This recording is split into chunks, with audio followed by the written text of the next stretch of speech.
Hello, it's 10 p.m. in Kumasi, 6 p.m. in New York, and 11 p.m. in London, 7 a.m. in Tokyo, Japan. This is News at 10 live from the News Hub at Adisawe Kanda in Accra. We're also live on your DSTV channel 279 and streaming on Facebook and on 3news.com. Over the next half hour, we'll bring you the day's news wrap. But first, let's start with the summaries.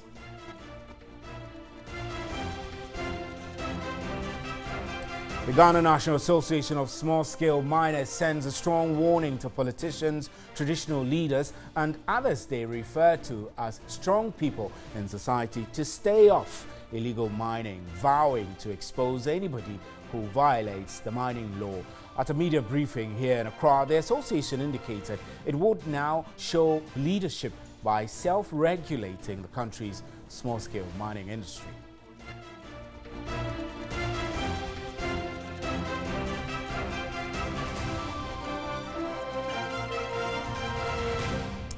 The coalition of concerned teachers gives government up to 31st October to pay its members their salary arrears or face an industrial action.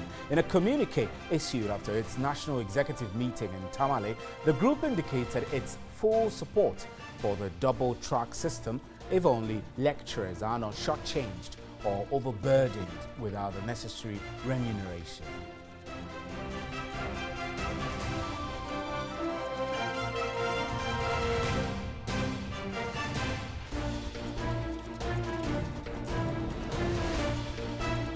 An aspiring flag bearer of the NDC, Alban Bagbing, apologizes for his late response to comments he made on persons with disability appointed to certain roles in government which have attracted public backlash. At a news conference in Accra, the second Deputy Speaker of Parliament said his comments were taken out of context.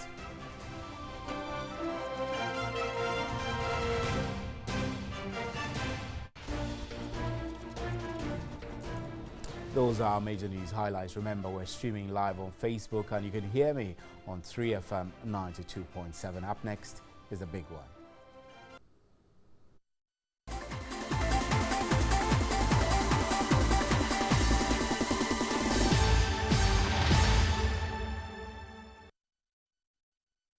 Welcome back. Now, news we're receiving just a while ago is that a senior reporter with the Ghana News Agency, GNA, was on Monday evening attacked by thugs in Boko, allegedly on the orders of Mr. Hassan Ayariga, the founder and presidential candidate of the All People's Congress, APC.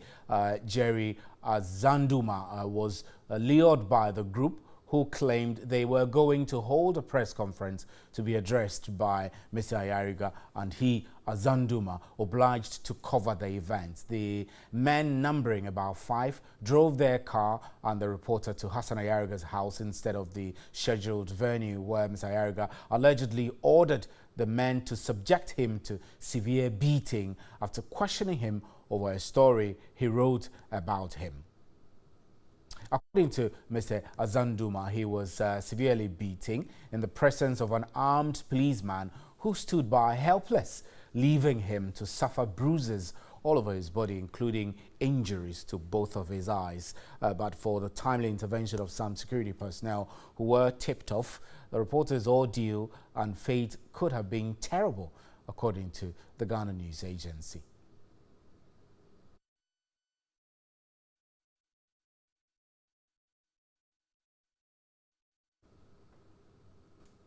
The Ghana News Agency, the Ghana Journalists Association, I beg your pardon, has condemned the assault, describing it as distasteful, calling on the Ghana Police Service to investigate it. We have the president of the Ghana Journalists Association, Alpha Omoni, joining us now. Mr. Omoni, it does appear that these attacks on journalists are becoming common, or I should say rampant. What is the Ghana Journalists Association doing to curb these attacks? As rightly said, we are overly worried by the scandalous frequency of such attacks against journalists. One such case is before court, the Hajia Fatih versus Sechua of multimedia fame. We are following that matter only for us to be hit with earth-shattering shock by other news of brutality, this time organized by Hassan Arega, one who aspires to occupy the most consequential position of office in the land. We have not overcome the shock. We are in touch with police in Boku and our correspondent, the chairman of the GGA chapter in the Upper East region, Eric Amun, who is providing leadership to ensure the law takes its course in this particular matter. We are in a dispensation, it goes without saying, of rule of law, and in the dispensation, no one is above the law. So anyone, whether high or low, who finds himself willfully on the wrong side of the law should be made to take the biting edge of the law. So Hassan Yaga is not above the law. So we expect the law to take its course and for Hassan Yaga to be dealt with surgically according to law. And I recognize you telling us that there are legal processes ongoing to deal with previous assaults cases and all of that. But there are many who have the view that the Ghana Journalists Association has been less robust, or I should say perhaps proactive in dealing with some of these attacks. And most often you do nothing actually. This assertion is not rooted. In fact, we do recall, and I believe you are fully aware of the radical stance we took against the IGP who invited us to a meeting. We felt there was no need to exchange pleasantries when some of our people, one particular person, Latif Idrisu of Jawa FM, was brutalized in the full glare of police personnel and at the citadel of police intelligence, that's the CID. The perpetrators have not been identified, and we felt it wasn't necessary for us to meet the police to be seen to be exchanging presences whilst our colleague was in pain. This tells you that we have what it takes to bite, also what it takes to back. So when it suits the situation, the contextual variables will determine what to do at any particular point in time. So as I said, in the case of Sechua, the case is in court. There was an attempt to settle the matter out of court. It didn't work. And I believe in the case of Hassan Aiga, the law should be made, and the law will be made to take its course. Right, Mr. Famoni, but before you go, I want to know whether you are informed whether the police has made any arrests yet in connection with this assault. We were told that he has been invited, and so we tomorrow will provide an opportunity for us to when you say he, you're referring to Hassan Ayaga has been invited. We were made to understand Ayaga has been invited by the police because the incident took place in the full glare of the police officer, who, for fear of his life, failed to intervene. So this is another test case, and I believe law and order win, and not uncouth behavior by someone who aspires to occupy the most controversial position in the land. Right. Mr. Moni, we're grateful for your time, for joining us at this short notice. Thank you very much. Alpha Moni is the president of the Ghana Journalists Association. Let's move away from that. An aspiring NDC flag bearer, Alban Bagbin, has apologized for his late response to comments he made on persons with disability appointed to certain roles in government, which have attracted public backlash. At a news conference in Accra, the second deputy speaker of parliament said his comments were taken out of context. Alban Bagbin said he was not apologizing because he made the comments that some persons who were appointed by former President Mahama were incompetent, but because of his late response and the fact that he should not have made such comments in public. I want to take full responsibility for the indiscretion in going public with issues that should otherwise be private to the NDC. I have learned that such disclosure could raise emotions among some sections of the Ghanaian society. What I said was that certain wrong decisions were made in placing or assigning some government appointees. This wrong placement cost the NDC some votes. The second Deputy Speaker of Parliament refused to accept.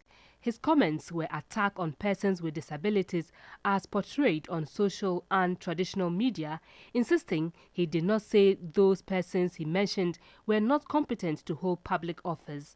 He said a Bagbin-led government would be committed to ensuring inclusiveness and could not have made such comments against persons with disabilities. I have championed several bills and policies in Parliament to further the interests of persons with disabilities. I have also worked enormously with persons with disabilities, and I know their capabilities. Currently, I'm a patron of Reach of Disability Sports and Educational Foundation. I have also, on countless occasions, personally funded several programs and activities, including the provision of scholarships to persons with disabilities because of my endless affection for the marginalized. The Nandoli Kalio MP, who is aspiring to lead the NDC in the 2020 elections, says he does not have any scores to settle with former President Mahama and assured the party of his support towards any of the aspirants who will be elected. He said he has already apologized to some persons who were offended and will continue to do so. Some physically challenged persons who were present at the news conference noted the Nandoli Kalio legislator over the years has been supportive of persons with disability. We have some powerful evidence to prove to Ghanaians that Honorable is in love, that's the word I will use, with disabilities. And Honorable is in seriously disabilities development in this society. Right, we're fortunate to have Dr. Kobe Mensah, as a communications specialist with the University of Ghana Business School, is here with us. Good evening, Doc, and thank you extremely for joining us. I mean, I'm sure you followed all the back and forth from the commentary, the comments of Alban Bagbin on disability, disabled persons, and his apology now. There are those who hold the view that he fell short of directly apologizing for the actual comment, except to say that he was sorry for the late response. Well, yeah, Stephen, thanks for that. I think, first of all, let me say that, kudos to him for owning up, for taking the responsibility and doing the honorable thing. But I think he should have actually gone a step further. If he was short of apology, then of course that is not good enough because, Alban Bagbin, I mean, a very good friend of mine, he's a politician of a stature. I mean, he stands tall, so you would expect that he would demonstrate, good practices. I was surprised when he erred in that particular, statement. But of course, it's good that he has actually come out. But he says he was taken out of context. Do you see the narratives that have been in the media as taking him out of context? Well, I think that even if he was taken out of context, it was his making. Now, when you're actually communicating, you want to be sure that you are very clear. Not any uncertain times, what you say. And, having been in politics for this long, I think that you would expect him to understand some of these things. I always say that your communication is actually mediated. I mean, you're not, in this present age, you're not actually talking to the voters directly.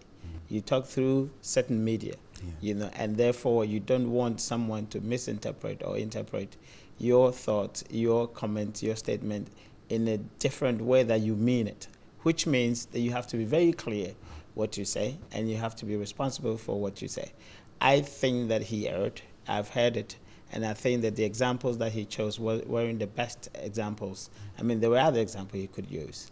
Obviously, it also comes with some level of professionalism. I keep saying that our politicians must start professionalizing the trade. They must start paying for effective communication. We cannot stick to the clientelism that we have. People just move and speak anyhow. I mean, if you have professionals taking control of your activities, of your communication, people will prepare, go over your speeches, etc. Make sure that every point of doubt is actually being removed, and therefore you can communicate and these effectively. Kinds of indiscretions won't happen. Exactly. So I think that we must look into professionalizing our political space. I mean, it's been done elsewhere. People have been doing it. And it's created industry. It's created jobs. If we think that we want to create jobs, then of course we must move in to professionalize, you know, our space, political space, so that people can do the right things for you. So you refer to the comments as an error. Do you think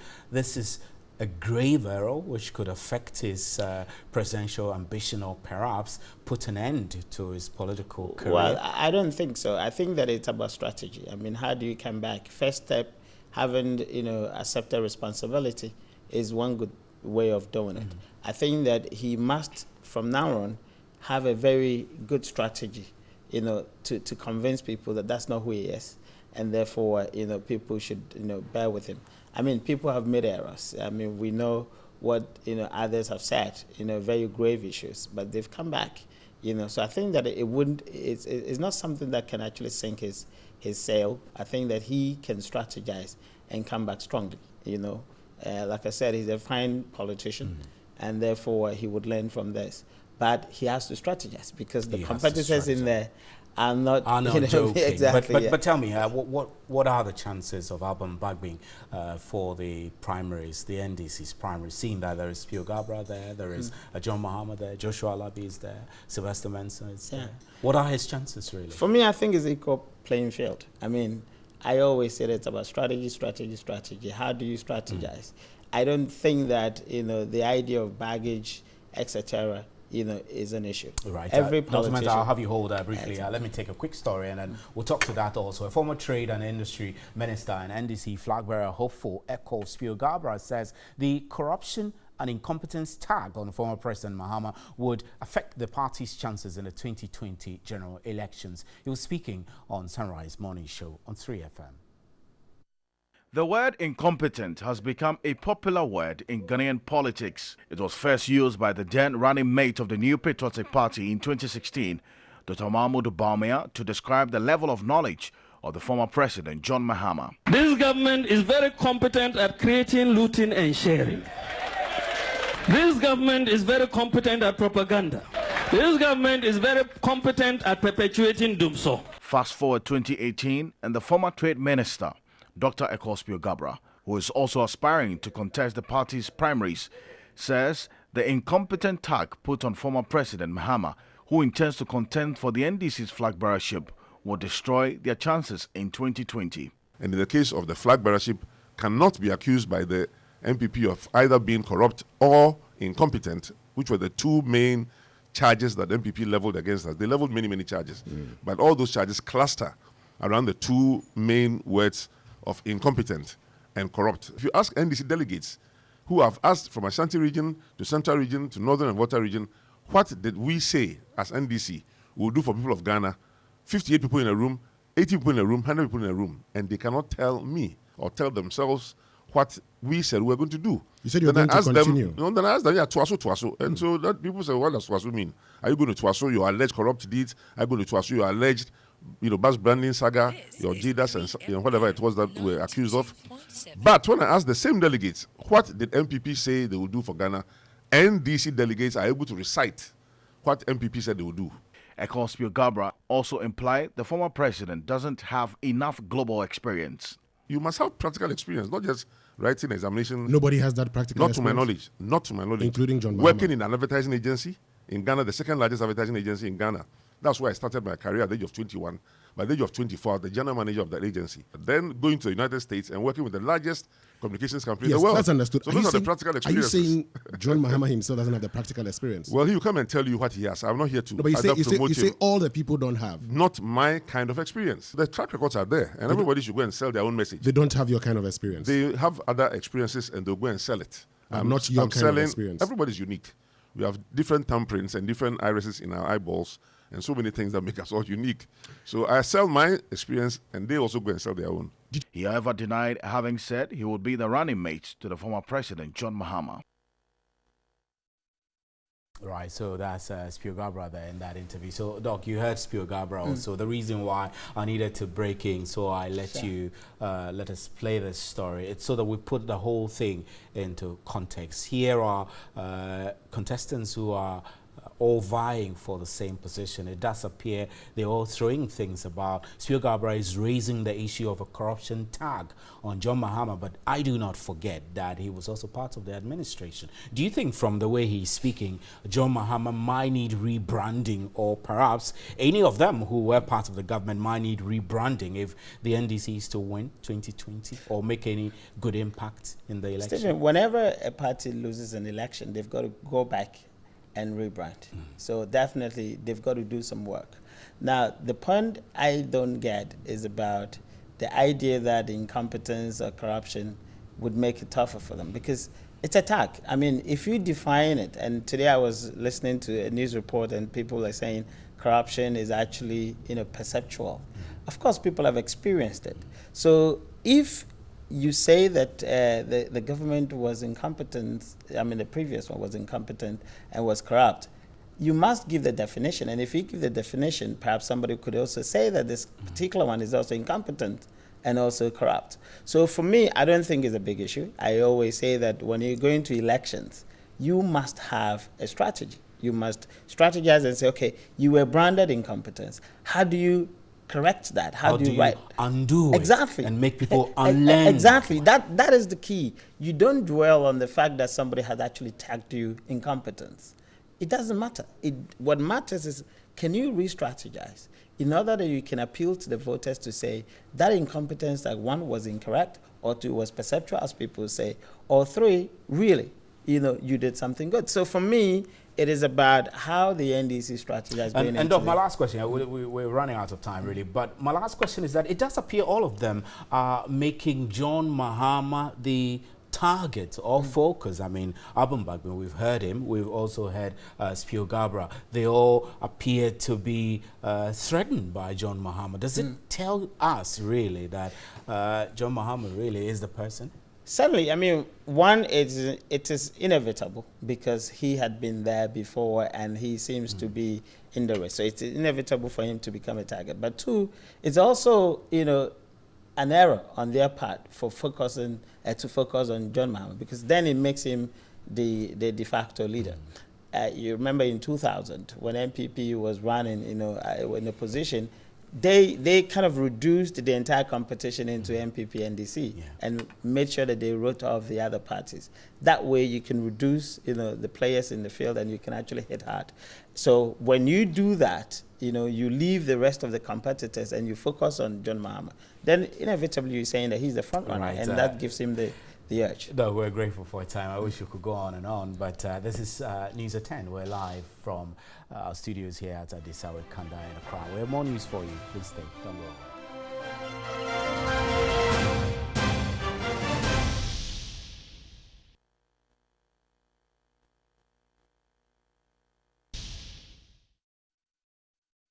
Right, so that's how we wrap up with NEWSAT10. Thank you very much for staying with us. Sports Unlimited is up next with the sports team. I'm Stephen Enti. On behalf of the crew, good night. There is more news at 3news.com.